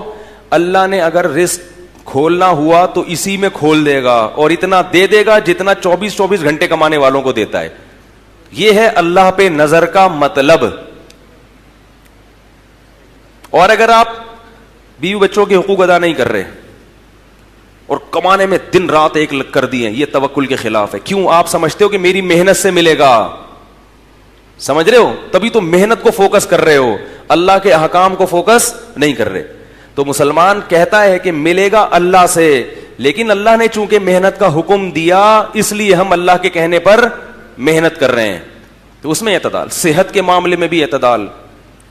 میں بھی صحت کے فضائل پر بیان کرتا ہوں کہ صحت بہت ضروری. کولڈ ڈرنک نہ پئیں, ٹماٹر کے چھلکے مت کھائیں, چائے نہ پئیں, کافی چھوڑ دیں, وغیرہ وغیرہ, بہت سارے میرے بیانات ہیں. لیکن اس میں بھی کیا ہے؟ اعتدال. اتنا زیادہ صحت کا خیال کہ مائیکل جیکسن کی طرح اپنے ہاتھ ملانا چھوڑ دیا لوگوں سے کہ جراثیم نہ لگ جائیں, یہ باولے ہونے کی بولو بھائی دلیل ہے. یہ اس کی دلیل ہے کہ آپ باولے ہو گئے ہو. آپ کو کسی کتے کے کاٹنے کی ضرورت, بلکہ آپ اگر کتے کو کاٹو گے نا وہ باولا ہو جائے گا. اتنے باولے ہو گئے ہو آپ. سمجھ رہے ہو کہ نہیں سمجھ رہے؟ تو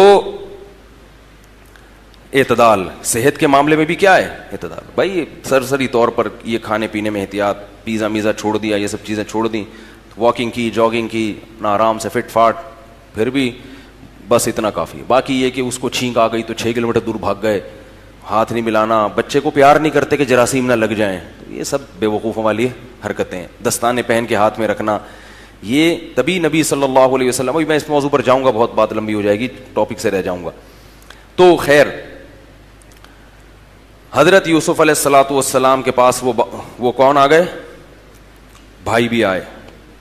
9 بھائی تھے, 11 بھائی تھے, لمبے تڑنگے. ودخلوا وجاء اخوۃ یوسف, یوسف علیہ السلام کے بھائی بھی محل میں داخل ہوئے راشن لینے کے لیے. فعرفہم، یوسف علیہ السلام ان کو دیکھ کے فوراً پہچان گئے. وہم لہ منکرون، اور وہ اپنے بھائی کو، ان کا تصور ہی نہیں تھا کہ جس بچے کو ہم نے کنویں میں پھینکا تھا وہ بادشاہ بن کے بیٹھا ہوگا یہاں پہ. جب یوسف علیہ اچھا بنیامین، یہ بنیامین اور زلیخا کا جو نام ہے یہ قرآن و حدیث میں کہیں نہیں ہے، یہ آسمانی کتابوں میں ہے. تو تاریخی چیز ہے، آسمانی کتابوں سے یہ نام لینے میں کوئی حرج نہیں ہے. ہو سکتا ہے صحیح ہو سکتا ہے غلط ہو. البتہ یہ جو کہا جاتا ہے نا کہ یوسف علیہ السلام جو تھے وہ حضرت یعقوب علیہ السلام کی جو والدہ، یعنی یوسف علیہ السلام کی جو والدہ تھیں وہ والدہ نہیں تھی بلکہ خالہ تھیں، یہ 100% غلط ہے. وہ یوسف علیہ السلام کی والدہ تھیں، حضرت یعقوب کی دوسری زوجہ تھیں وہ. تو یوسف علیہ السلام وہ اپنے چھوٹے بھائی جس کو بنیامین کہا جاتا ہے اس کو نہیں لے کر آئے، کیونکہ ابا بنیامین کو ان کے ساتھ نہیں بھیجتے تھے، اعتماد نہیں کرتے تھے کہ جیسے یوسف کو کہیں کھو کے آ گئے اور ایسا نہ ہو اس کے ساتھ بھی یہ کریں. تو بادشاہ نے کہا کہ ابھی تو میں دے رہا ہوں، لیکن جب تک تم اس بھائی کو ساتھ نہیں لے کر آؤ گے میں اس کا راشن تمہیں نہیں دوں گا. قالوا سنراود عنہ اباہ، کہنے لگے ہم اس کے ابا کو پھسلانے کی کوشش کریں گے، ہم ان کے ابا کو بہلانے کی کوشش کریں گے. وَإِنَّا لَفَاعِلُونَ، اور بے فکر رہے، لا کے چھوڑیں گے ہم ان کو. یوسف علیہ السلام نے اپنے جو بھی خادم تھا اس کو حکم دیا کہ انہوں نے جتنے پیسے دیے ہیں نا راشن کے، یہ سارے پیسے ان کے تھیلوں میں واپس رکھ دو. ابا سے کیا پیسے لینے بھائی، ٹھیک ہے، ابا سے کیا پیسے لینے، سارے پیسے راشن میں واپس رکھ دو.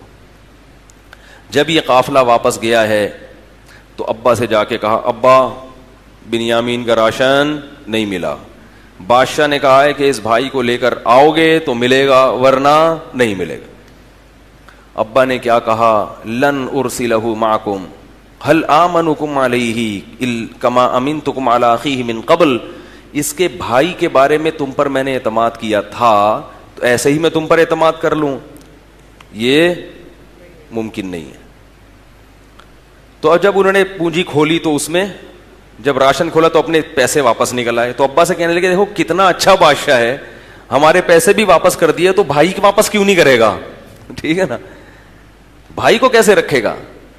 تو انہوں نے کہا یعقوب علیہ السلام نے حتیٰ تؤتونی موثقا من اللہ، مضبوط قسمیں جب تک نہیں اٹھاؤ گے نا کہ ہر قیمت پہ بھائی کو واپس لانا ہے اس وقت تک میں نہیں بھیجوں گا. 11 سب بھائیوں نے مل کے مضبوط قسمیں اٹھائیں کہ ہم ہر قیمت پر اس بھائی کو واپس لے کر آئیں گے. حضرت یعقوب علیہ السلام نے اپنے بیٹوں سے کہا کہ ایک دروازے سے داخل مت ہونا مصر میں، وادخلوا من ابواب متفرقہ، بڑے بڑے ماشاءاللہ خوبصورت بیٹے تھے، ایک دروازے سے جاؤ گے تو نظر لگنے کا، بولو بھائی، خطرہ ہے. اس سے پتہ چلتا ہے اولاد بہت بڑی، 2 بچوں کو نظر، ابے بول لیو کرو، بولتے کیوں نہیں یار، ایک تو بڑا مسئلہ ہے یار. 2-3 بچوں کو نظر، بہت ان بچے کوئی بچے ہی ہیں، اس کو بچے تھوڑی کہتے ہیں، بچوں کے نام پہ مذاق کہتے ہیں ان کو. تو ان کو تھا یار بیٹے ہیں 11، لوگ بولیں گے، اور بیٹیاں اس کے علاوہ تھیں، لوگ بولیں گے کون ہے بھائی خوش قسمت جس کے. فیملی پلاننگ والے پتہ کیا بتاتے ہیں، اتنے چھوٹے چھوٹے بچے، اوف کتنی ٹینشن. یہ نہیں بتاتے کہ بھائی یہ جب 11واں بچہ پیدا ہوگا تو پہلا بڑا ہو چکا ہوگا، ایک دم سے 12 نہیں ہو جاتے. اور یہ ہمیشہ بچے رہتے نہیں ہیں، تھوڑے دنوں میں جوانی کی دہلیز پہ قدم رکھ کر باپ کی بھی زینت کا سبب بنتے ہیں اور ماں کی بھی زینت کا سبب بنتے ہیں. المال والبنون زینت الحیات الدنیا، اللہ فرماتے ہیں مال اور بیٹے دنیا کی زینت ہیں. اور بیٹیوں کو کیا فرمایا، والباقیات الصالحات خیر للذین آمنوا، یہ آخرت کے لیے کیا ہیں، ذخیرہ ہیں. تو بیٹیاں بھی ہیں زینت. بیٹیوں کو زینت اس لیے نہیں کہا کہ بیٹی نمائش کی چیز نہیں ہے، اور زینت ہمیشہ نمائش کی چیز ہوتی ہے. اس سے بھی عورت کے پردے کے حکام ثابت ہوتے ہیں کہ بیٹی گھر میں رکھنے کی چیز ہے، دکھانے، زینت کہتے ہیں نا دکھانے کی. بھائی کرتے اچھے پہنے جاتے ہیں دکھانے کے لیے، چھپانے کے لیے. تو بیٹیاں عورت کے سامنے تو آتی ہیں، لیکن جو زینت بنیں گی وہ کس کے، یعنی جو ایک دنیا کے دکھانے کی جو زینت ہوتی ہے وہ کیا، فخر کی چیز، وہ کیا ہوتے ہیں، بیٹے ہوتے ہیں. بیٹیوں پہ آخرت کی بشارتیں ہیں، دنیا کے بھی بہت سے فائدے ہیں کیونکہ اللہ نے اس کو بھی نعمت کے طور پہ بیان کیا. تو کہا کہ مختلف دروازوں سے داخل ہونا, اور یہ بھی کہا کہ ایک دل میں بس ایک کھٹک سی ہے وہ پوری کرنا چاہ رہا ہوں, ہوگا وہی جو اللہ کی مرضی ہوگی. اس سے بھی پتہ چلتا ہے کہ نظر برحق ہے, لیکن اس میں بھی وہمی بننے کی ضرورت. گولے گنڈے والے نے بھی جوتا لٹکایا ہوا ہوتا ہے کہ میرے بزنس کو نظر نہ لگ جائے. بھائی یہ نظر لگا تھا تو یہ گولا گنڈا بن گیا تھا. ٹھیک ہے, آپ کا کروڑوں کا بزنس تھا, اس کو نظر لگی ہے تو یہ کیا بن گیا؟ گولے گنڈے کا کاروبار بن گیا. اب اس کو مزید لگ کے یہ کدھر جائے؟ تو یہ وہم ہے بھائی. اسی طرح وہ حلیم کی دیپ والوں نے, رکشے والے نے جوتے لٹکائے ہوئے ہیں کہ نظر نہ لگ جائے. بھائی ٹرک کو نظر لگی تھی تو کیا بنا تھا؟ رکشا بنا تھا. وہ تو نظر لگتی ہے, لیکن کوئی بہت ہی عجیب چیز ہو, ایک دم سے لوگ اس سے مانوس نہ ہو, کسی کی ایک دم عزت ہونے لگے بہت زیادہ, یا کسی کے پاس بیٹھے بیٹھے ایک دم ٹھیک ٹھاک پیسہ آ جائے. ابھی سائیکل پہ گھوم رہا تھا, ایک دم جہازوں میں اڑنا شروع ہو گیا اور لینڈ کروزر میں, اس کو نظر لگنے کا خطرہ ہوتا ہے. تو اس کے پھر شریعت میں اس کو نظر سے بچنے کے طریقے بتائے ہیں اس. تو ورنہ کیسے کالے کلوٹے بیچارے بچے تو سبھی اچھے ہوتے ہیں, لیکن ناک بہ رہی ہے, رال ٹپک رہی ہے, ماں باپ صبح و شام اس کی نظریں اتار رہے ہیں کہ تم اللہ کا واسطہ اس کی نظر نہ اتارو. ٹھیک ٹھیک. ہاں ماں باپ کو تو سب بچے تو سارے پیارے ہی ہوتے ہیں, لیکن نظر ہر ایک پر نہیں لگتی ہے جو اتنے وہمی ہو رہے ہیں. بہرحال جب بھی کوئی ایسی نعمت آئے, چاہے دینی نعمت ہو, دنیاوی نعمت ہو, تو نظر سے بچنے کا اہتمام کرنا چاہیے. اور اس کے لیے کسی عامل پیر کے پاس جانے کی ضرورت نہیں ہے. جو حدیث میں دعائیں ہیں وہ پڑھا کریں, سورہ فلق سورہ ناس قدم کیا کریں. اور سب سے بڑی بات یہ کہ نعمت کی نمائش ہر ایک کے سامنے نہ کریں. جیسے حضرت یعقوب علیہ السلام اپنے گھر میں تو نہیں اس کا خیال کرتے تھے کہ بیٹا یہاں, وہ تو سب شہر والے جانتے تھے ان کے 11 بیٹے ہیں. مصر میں پہلی دفعہ جا رہے ہیں یا دوسری دفعہ جا رہے ہیں تو وہاں نظر لگنے کا خطرہ ہے. کون, اور پھر تھے بھی بڑے خوبصورت. یوسف علیہ السلام کو آدھا حسن دیا تھا, تو کچھ تو لک آیا ہوگا نا بھائیوں میں. کیا خیال ہے بھائی؟ کچھ تو بھائیوں میں بھی آیا ہوگا نا. بھائی بھی تو کچھ مشابہ ہوتے ہیں کہ نہیں ہوتے؟ تو جب یہ داخل ہو گئے, بنیامین کو بھی ساتھ لے کر گئے ہیں, تو یوسف علیہ الصلوۃ والسلام نے اپنے بھائی کو بلایا اور اس کو آرام سے کہا کہ میں تمہارا بھائی کیا ہوں؟ یوسف, سگا بھائی. اور یہ بھی پتہ چلتا ہے کہ یہ دوسرے بھائی اس بھائی پر بھی ظلم کر رہے تھے. اس بیچارے کی ناک میں دم کیا ہوا تھا. تو کہا کہ اب تم بے فکر رہو اور مایوس مت ہو, اور بتا دیا کہ کسی بہانے سے میں تمہیں اپنے پاس رکھوں گا. کیا بہانہ کیا؟ فلما جہزہم بجہازہم. یہ سب اللہ کے حکم سے کر رہے تھے یوسف علیہ السلام. اللہ کا حکم تھا کہ یعقوب علیہ السلام کو مزید آزمانا ہے. تو سارا راشن جب ان کا کیا ہے نا, تو بنیامین کے تھیلے میں پیالہ ڈال دیا بادشاہ کا. بنیامین کے تھیلے میں کیا ڈال دیا؟ بادشاہ کا پیالہ. جب یہ قافلہ چلا ہے واپس, ایک شخص نے ندا کی, ایتھا العیر انکم لسارقون, اے لشکر والو تم تو چور ہو. بادشاہ کا اتنا قیمتی پیالہ لے گئے. اس سے بھی پتہ چلتا ہے کہ بادشاہ ہو یا کوئی اونچے طبقے والا ہو تو اس کو اپنے لباس, اپنا پوشاک اچھا رکھنا یہ بھی توکل کے خلاف. بولو یار. لوگ کہتے ہیں حضرت عمر کے اتنے پیوند ہوتے تھے اور ہمارے صدر کو دیکھو. ہیں بھائی, تو ٹھیک ہے, میں نہیں کہہ رہا آپ اپنے صدر کو دیکھیں, لیکن کوئی اچھے عہدے پر ہو تو اس کے لیے اچھا لباس, اچھا کپڑا. باقی حضرت عمر کے کیوں ہوتے تھے وہ ایک الگ بات ہے. شریعت میں یہ منع. حضرت معاویہ بہت اچھا لباس پہنتے تھے. لوگوں نے پوچھا, بلکہ امیر المومنین نے ان کو تنبیہ کیا, آپ اتنا اچھا. انہوں نے کہا کہ میں یہ نہیں پہنوں گا, میری عزت نہیں ہوگی. یہ لوگ بادشاہ کی عزت نہیں کرتے اگر اس کے کپڑے اچھے نہیں ہیں. تو اس زمانے میں لباس کی بہت اہمیت ہے. لباس سے انسان کی پرسنالٹی کا, آپ کتنے پہنچے ہوئے ہو, دھوتی بنیان پہن کے کہیں چلے جاؤ کوئی بھی نہیں مانے گا. تو ایک ماحول کبھی, شریعت نے اس بارے میں ہمیں یہ نہیں کہا کہ پھٹے ہوئے کپڑے ہی پہنو, شریعت نے آزاد رکھا ہے. باقی وہ حضرت عمر, ان کا مزاج ایسا تھا, ان کو دنیا سے طبعی طور پر نفرت تھی. تو اس لیے یہ بھی غلط ہے. حضرت حکیم اختر صاحب سے کسی نے, ابھی پھر وہ باتوں پہ بات چلی جائے گی, موضوع رہ جائے گا. تو وہ کیا ہوا کہ یوسف علیہ الصلوۃ والسلام نے, اچھا وہ پیچھے سے آواز ماری کہ تم کیا ہو؟ چور ہو. جب آواز ماری ہے کہ چور ہو تو انہوں نے کہا وَأَقْبَلُوا عَلَيْهِمْ مَاذَا تَفْقِدُونَ, تم واللہ ما جئنا، اللہ کی قسم ہم زمین میں فساد مچانے والے نہیں ہیں، وما کننا سارقین، اور ہم چور نہیں ہیں. یہ مجھے آیت پڑھنے میں بڑا مزہ آتا ہے. کیا مطلب؟ ٹھیک ہے ہم نے جیلسی میں بھائی کو باپ سے دور کر دیا، لیکن پیغمبر کے بیٹے ہیں چور. چور تو بڑے نیچ اور گھٹیا خاندان کے لوگ ہوتے ہیں، تھے تو بہرحال پیغمبر کی اولاد نا. اور حسد بھی کیوں ہوا؟ پیسوں کی وجہ سے نہیں، باپ کا چہرہ حاصل کرنے کے لیے. یہ بھی تو انسان کے خاندانی ہونے کی دلیل ہے. باپ کی محبت چاہیے. ایسا نہیں کہ کسی لڑکی کے عشق میں حسد ہو رہا ہے کہ میں بھی ان کو پسند کرتا ہوں، وہ بھی اس کو پسند کرتے ہیں، تو اس کی شادی نہیں ہو میری شادی ہو. آج کل ان چیزوں پہ حسد چل رہا ہے. یوسف علیہ السلام کے بیٹوں کا حسد بھی کیسا خاندانی تھا. باپ سے عشق اور محبت آج کل کس کو ہوتی ہے بھائی؟ کس کو باپ سے اتنی محبت ہوتی ہے کہ ابا مجھ سے محبت کریں، اس سے محبت کم کریں. ابا اگر اس سے محبت کریں گے کرتے نا ابا، جس سے مجھے وہ ہے نا انٹی جہاں سیٹنگ چل رہی ہے. تو کیونکہ پیغمبر کے بیٹے ہیں نا، تو جیلسی بھی کسی معمولی چیز پہ نہیں ہو رہی. پیغمبر باپ ہے اور اتنا تقوی والا، اس کا چہرہ یخلو لکم وجہ ابیکم. الفاظ دیکھو قرآن کے کہ اس بھائی کو کہیں کنویں میں ڈال دو، باپ سے دور کر دو، کوئی اٹھا کے لے جائے گا، دور ہو جائے گا باپ سے. تمہارے لیے تمہارے باپ کا چہرہ خالی ہو جائے گا،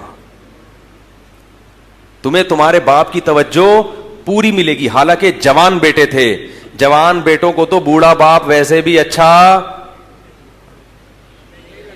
نہیں لگتا عام طور پر.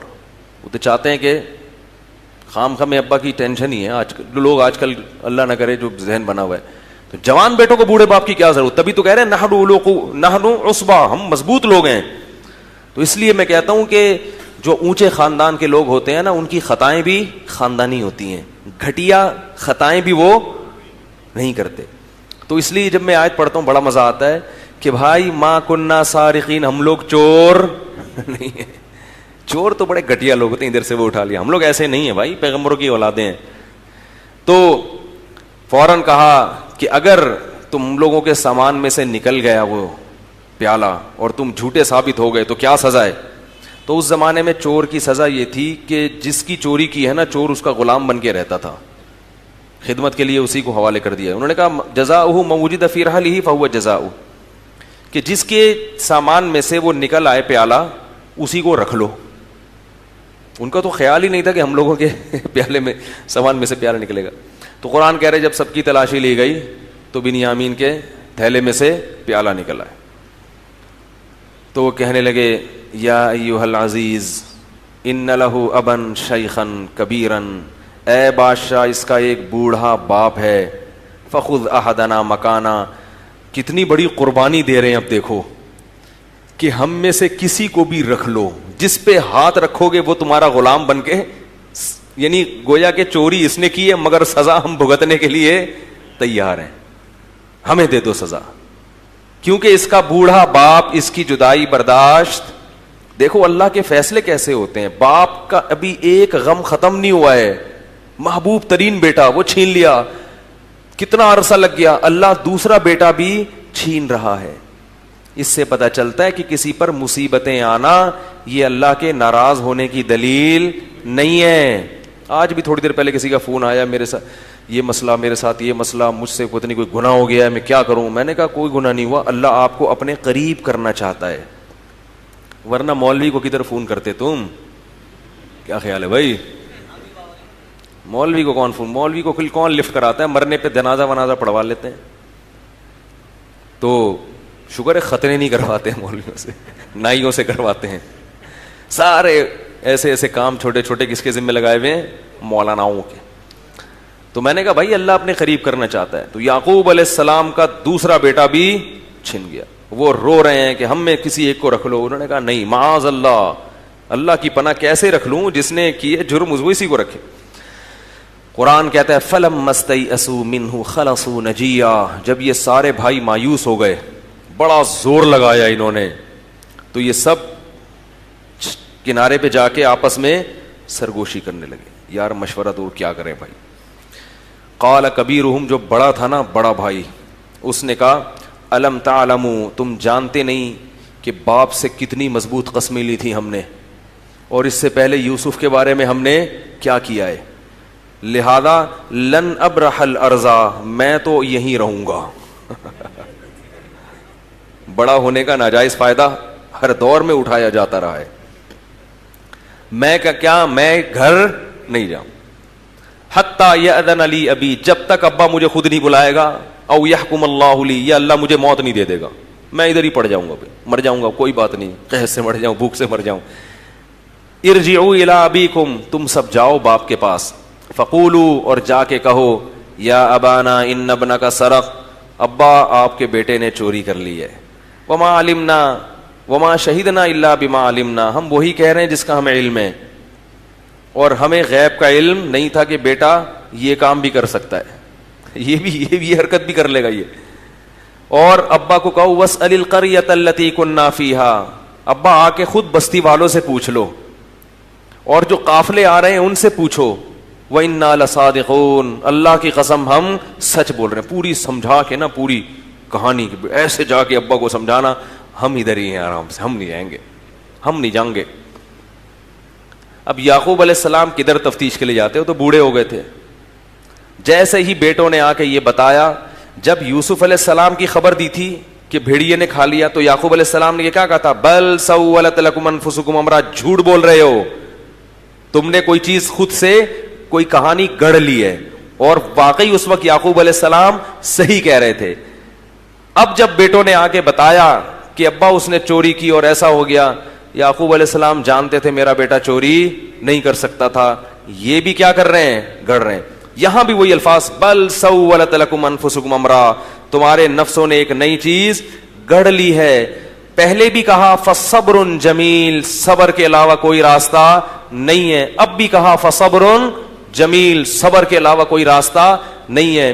اس سے پتہ چلتا ہے کہ پیغمبر عالم الغیب, حالانکہ اب وہ بیٹے اپنے خیال کے مطابق صحیح کہہ رہے تھے.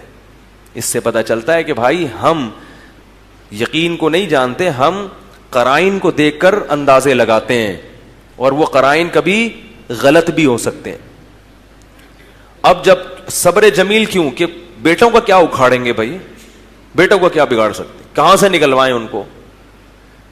تو کیا کہہ رہے ہیں, صبر جمیل اس صبر کو کہتے ہیں جس میں ذرہ برابر بھی اللہ سے شکایت نہ ہو کہ اللہ یہ تو نے میرے ساتھ کیا کر دیا. اب زبان سے تو شکر کے الفاظ, صبر کے الفاظ, لیکن اندر کی حالت قرآن بیان کرتا ہے کہ جب دوسرا بیٹا بھی گیا تو وَتَوَلَّى عَنْهُمْ اپنے بیٹوں سے منہ موڑا اور کہنے لگے یا اسفا علی یوسف, ہائے افسوس یوسف پر, وَابْيَضَّتْ عَيْنَاهُ مِنَ الْحُزْنِ اور غم سے روتے روتے ان کی آنکھوں کی بینائی چلی گئی. اور وَابْيَضَّتْ عَيْنَاهُ مِنَ الْحُزْنِ حزن سے روتے روتے ان کی آنکھوں کی بینائی چلی گئی, اور دل ان کا کیا کر رہا تھا, کڑ رہا تھا. تو ان کی جو بیٹیاں تھیں اور دوسرے جو بہویں یا جو بھی گھر کی عورتیں, انہوں نے کہا تاللہ تفتأ تذکر یوسف حتی تکون حرضا او تکون من الہالکین, اللہ کی قسم آپ اب تک یوسف کو یاد کر رہے ہو, کہیں آپ کی موت واقع نہ ہو جائے.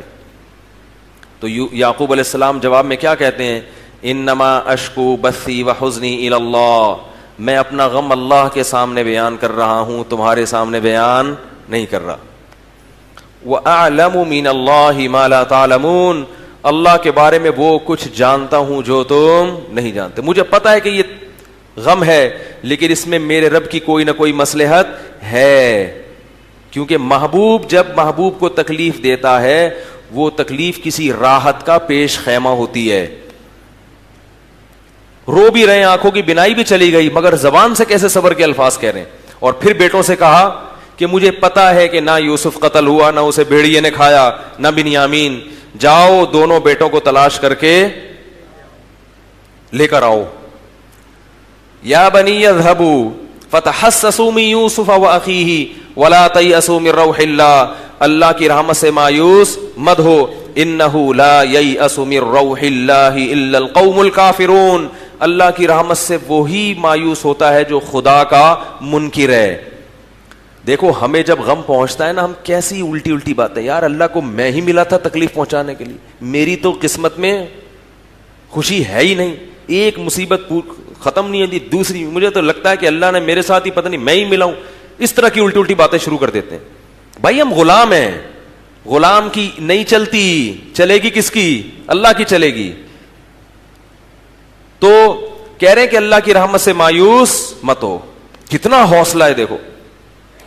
اب بیٹے دوبارہ راشن لینے کے لیے گئے اور لٹے پٹے, پونجی بھی کیا ہو گئی؟ ختم, تھوڑی سی رہ گئی. تو گئے ہیں, فلما دخلوا علیہ, جب بادشاہ کے پاس گئے کہنے لگے یا ایھا العزیز, اے بادشاہ, مسنا واہلنا الضر, ہمیں اور ہمارے گھر والوں کو بڑی تکلیفیں پہنچ رہی ہیں, بڑے غم آئے ہیں. جیسے آدمی غریب ہوتا ہے نا تو کہتا ہے یار بھائی بھی بیمار ہے, بہن بھی بیمار ہے, یہ بھی مسئلہ یہ بھی مسئلہ, ایک تو غربت اوپر سے, قحط اوپر سے, اور درجنوں مسائل. مسنا واہلنا الضر, بڑی قسم پرسی میں آئے ہیں, بڑے غم پہنچے ہیں ہمیں, بتا نہیں رہے کیا غم ہے. وجینا ببضاعۃ مزجاۃ, اور راشن کے جتنے پیسے ہونے چاہیے تھے نا وہ پیسے بھی ہمارے پاس نہیں ہے, پونجی بھی جتنی آپ نے ریٹ طے کی ہے نا وہ ریٹ ہمارے پاس نہیں ہے. فاوفی لنا الکیل, تو آپ ایسا کریں کہ پیسے تھوڑے لے لیں اور راشن پورا دے دیں. فاوفی لنا الکیل وتصدق علینا, اور صدقہ کر دیں ہمارے اوپر. ان اللہ یجزی المتصدقین, اللہ صدقے کرنے والوں کو اچھی جزا دیتا ہے, اللہ آپ کو اس کا اجر دے گا. جب یوسف علیہ السلام نے دیکھا نا کہ یہ بالکل قسم پرسی میں مبتلا ہو گئے ہیں, بہت سخت ٹینشن میں ہیں, تو یوسف علیہ السلام نے کہا هل علمتم ما فعلتم بیوسف واخیہ اذ انتم جاہلون, تمہیں پتا ہے کہ تم نے یوسف اور اس کے بھائی کے ساتھ کیا کیا تھا؟ جب بھائیوں نے یہ الفاظ سنے ہیں تو فوراً کہتے ہیں اِنَّكَ لَأَنْتَ یوسف, کہیں آپ یوسف تو نہیں ہو.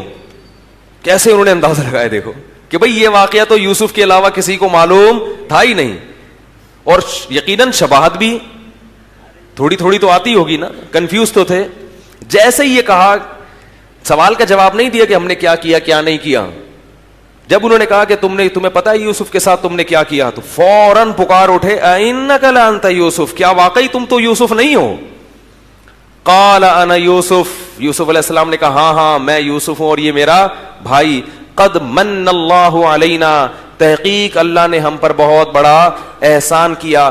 انہو, اور بات یہ ہے, کیسا عجیب کلام ہے, انہو کا مطلب کیا ہے؟ یہ ضمیر شان کہلاتی ہے. قصہ یہ ہے, ایکچولی مسئلہ یہ ہے, بات یہ ہے, من یتقی ویصبر, جو تقوی اختیار کرتا ہے اور صبر سے کام لیتا ہے, فإن اللہ لا یضیع اجر المحسنین, ایسے نیک لوگوں کی محنت کو اللہ ضائع نہیں کرتے, ضائع نہیں کرتے.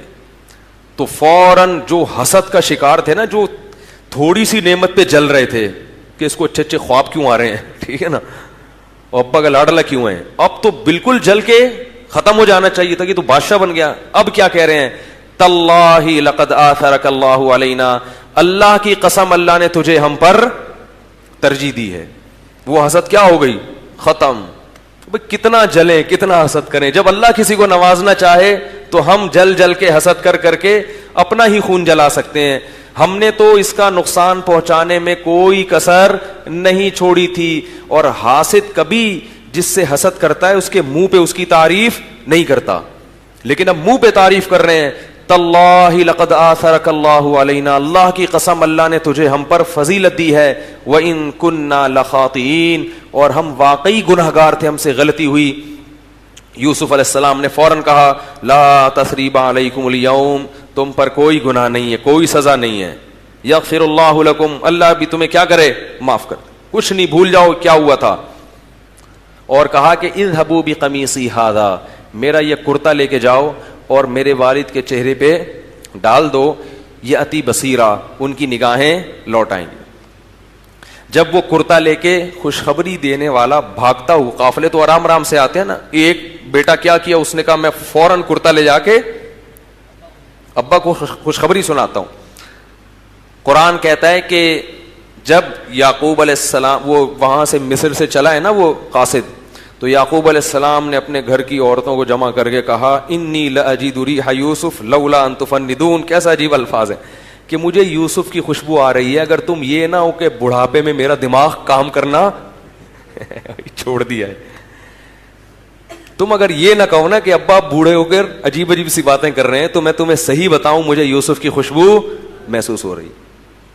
تو وہ گھر کی عورتوں نے کیا کہا, تاللہ انک لفی ضلالک القدیم, ابا ابھی تک پرانی غلطی میں ہی پڑے ہوئے ہو, بڑھاپے میں وہ پرانی باتیں یاد آ رہی ہیں. فلما ان جاء البشیر, فرمایا جب خوشخبری دینے والا آیا اور کرتا ابا کی آنکھوں پہ ڈالا اور بینائی واپس لوٹ آئی, قال الم اقل لکم, تو یعقوب علیہ السلام نے فرمایا میں نے نہیں کہا تھا, انی اعلم من اللہ ما لا تعلمون, اللہ کے بارے میں وہ کچھ جانتا ہوں جو تم نہیں جانتے. سب بیٹے پہنچ گئے, کہنے لگے یا ابانا استغفر لنا, اے ابا ہمارے لیے اللہ سے توبہ کیجیے. اللہ سے کیا کریں, استغفار کریں, بڑا جرم ہوا ہم سے. یعقوب علیہ السلام نے فرمایا سوف استغفر لکم ربی, ان قریب اپنے رب سے تمہارے لیے معافی مانگوں گا. یہ ان قریب کیوں کہا؟ علماء نے لکھا ہے کہ تہجد کے وقت کا انتظار کر رہے تھے. تہجد میں دعائیں بولو بھائی زیادہ قبول ہوتی ہیں. تو اللہ تعالیٰ وہ قرآن میں ہے کہ یوسف علیہ السلام نے بھائیوں کو یہ بھی کہا کہ وَأْتُونِي بِأَهْلِكُمْ أَجْمَعِينَ, پورے خاندان کو لے کے کہاں جاؤ, مصر میں. کہتے ہیں کہ یعقوب علیہ السلام اکیلے تھے جب کنوارے تھے, اور اب جب یعقوب علیہ السلام شام سے چلے ہیں مصر, تو 90 افراد تھے خاندان کے. اس لیے بڑا خاندان اللہ کی بولو بھائی نعمت ہے, بڑھاپے میں عزت اور عظمت کا سبب بنتا ہے. اور چھوٹا خاندان فیملی نہیں ہے, تو محبت کیا, بلیاں پالنی پڑیں گی تمہیں محبت کے لیے, کتے پالنے پڑیں گے. دیکھو یورپ کا حشر کیا ہوا ہے, کتے بلیوں سے دل بہلا کے زندگی گزار رہے ہیں, محبتیں ہی نہیں ملتی. انسان کو اللہ نے فیملی کی شکل میں پیدا کیا, اسے محبت چاہیے.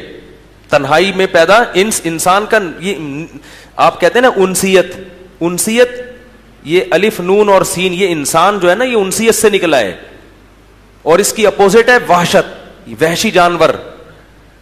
تو اگر انسان کو انسان نہیں ملے گا تو انسیت نہیں ملے گی, وحشت ہوگی اس کو, تنہائی میں ہوگی اس کی. خیر, تو بس میں ابھی اس کو ختم کرتا ہوں, پھر باقی واقعہ کل بیان کریں گے, وقت بہت زیادہ ہو گیا. تو بہرحال یہ قافلہ پھر گیا ہے کہاں, یعقوب علیہ السلام اپنی گھر اہلیہ کے ساتھ اور بچوں کے ساتھ, بہوؤں کے ساتھ, پوتوں کے ساتھ, نواسوں کے ساتھ, اور پوتوں کی بیویوں کے ساتھ, اور نواسیوں کے شوہروں کے ساتھ ٹھیک ہے, پورے 90 افراد کو لے کر مصر کی طرف جا رہے ہیں. تو یعقوب علیہ السلام نے آپ کا شاندار استقبال کیا, ان کو ٹھکانہ دیا. ورفع ابویہ علی العرش, اور اپنے والدین کو اپنے ساتھ بادشاہ کے تخت پہ بٹھایا. وخروا لہ سجدا, اور وہ 11 بھائی سجدے کے اندر سجدے میں گر گئے یوسف علیہ السلام کے. اس زمانے میں سجدہ جائز تھا, بادشاہ کو سجدہ کیا جاتا تھا. جیسے ہی سجدے میں گرے ہیں تو یوسف علیہ السلام اپنے والد سے کہتے ہیں ھذا تأویل رؤیایا, ھذا تأویل رؤیایا من قبل قد جعلھا ربی حقا, اے میرے ابا یہ اس خواب کی تعبیر ہے جو اللہ نے مجھے دکھایا تھا. 11 ستارے سجدہ کر رہے ہیں, یہ ہیں وہ 11 ستارے. آج کل فلمی ستاروں کو ستارہ کہا جاتا ہے ٹھیک ہے. تو یہ کیا ہے بھائی, کیا ہیں 11 ستارے ہیں جو مجھے سجدہ کر رہے ہیں.